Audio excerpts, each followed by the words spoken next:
Bonjour à tous les collègues du Covid-19. Donc, vu qu'on a été énormément bombardés par comment on fait les prélèvements, venez nous faire les prélèvements, d'accord, on viendra vous les faire, mais on voudrait bien que vous appreniez à les faire tout seul. Alors, on a décidé de vous faire une vidéo comment faire un prélèvement nasopharyngé dans le Covid-19. Alors, tout d'abord, je vais vous montrer rapidement ce que vous devez avoir, une solution hydroalcoolique, un masque FP2, des gants, et puis une surblouse avec une coiffe. Il faut avoir le sac isotherme avec la glace à l'intérieur et votre kit de prélèvement. Alors, actuellement à l'hôpital Farhat Rachid, c'est ce qu'on a. On a ce kit-là. C'est pas le sac qui est vert, le principal c'est cet écouvillon-là. Vous voyez, c'est un gros écouvillon avec une grosse boule de coton qui n'est pas très agréable pour le patient.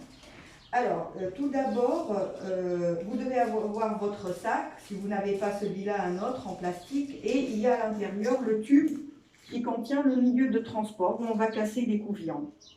Alors, ce que vous devez savoir maintenant, c'est qu'il faut étiqueter ou écrire le nom du patient avant de faire le prélèvement. Et puis, vous devez remplir à l'avance la demande, ou si vous avez le dossier médical informatisé, le remplir par la suite après avoir lavé ses mains. Alors, maintenant on va faire le prélèvement. On doit être habillé comme ça, c'est juste pour éviter les projections si le patient tousse. Alors, on va faire le prélèvement pour Skander, notre résident. Le patient doit avoir son masque chirurgical. Alors, quand on va faire le prélèvement, on baisse le masque sur la bouche, comme ça, s'il tousse, on minimise les projections. C'est très facile, c'est pas la mer à boire. L'écouvillon, le patient doit avoir la tête inclinée un peu vers l'arrière, et on va faire entrer l'écouvillon jusqu'à buter sur le nasopharynx. Après, c'est cette longueur-là, d'accord? Alors, doucement.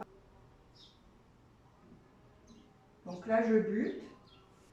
On va changer. Vous voyez, j'ai buté, donc peut-être qu'il y a une déviation de la cloison nasale. On va changer de narine. N'aie pas peur. Là, on est rentré, on a au moins les 2/3 du bâtonnet de l'écouvillon qui sont à l'intérieur. J'ai carrément buté contre le nasopharynx. Je tourne à gauche, à droite, doucement. Il ne faut pas être traumatique. Je sors mon écouvillon. Je le mets directement dans le milieu de transport et il y a là une encoche. Alors là, je ne sais pas si elle est visible, il y a une petite encoche, c'est à ce niveau-là qu'on va casser et ça se casse facilement.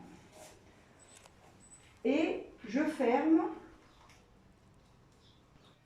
Donc une fois le prélèvement fait, il faut que quelqu'un d'autre nous tienne le sac parce que j'ai les mains contaminées et il le ferme. Et il va le mettre dans le sac isotherme. Ce sac isotherme qui contient de la glace. Si le prélèvement va aller là maintenant au laboratoire, on le met dans le sac isotherme, on ferme le sac isotherme et il part au laboratoire.